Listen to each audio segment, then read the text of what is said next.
বাংলাদেশে সাম্প্রতিক ভূমিকম্প পরিস্থিতি ক্রমেই উদ্বেগজনক হয়ে উঠছে। শুক্রবারের ৫.৭ মাত্রার শক্তিশালী ভূমিকম্পের ধাক্কা কাটতে না কাটতেই শনিবার মাত্র ৮ ঘণ্টার ব্যবধানে আরও ৩টি ভূমিকম্প অনুভূত হয় ঢাকায়।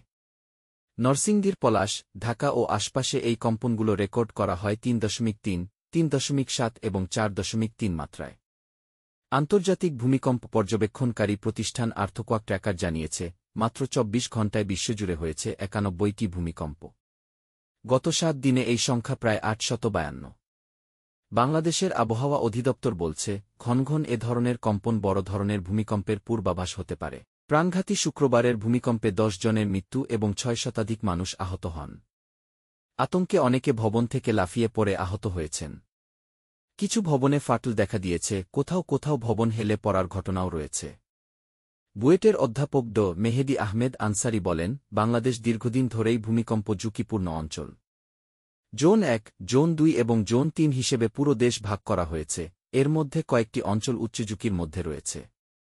বিশেষজ্ঞরা মনে করছেন, বর্তমানে ঘন ঘন ছোট কম্পনগুলো বড় ধরনের ভূমিকম্পের সম্ভাবনা বাড়ার ইঙ্গিত দিচ্ছে।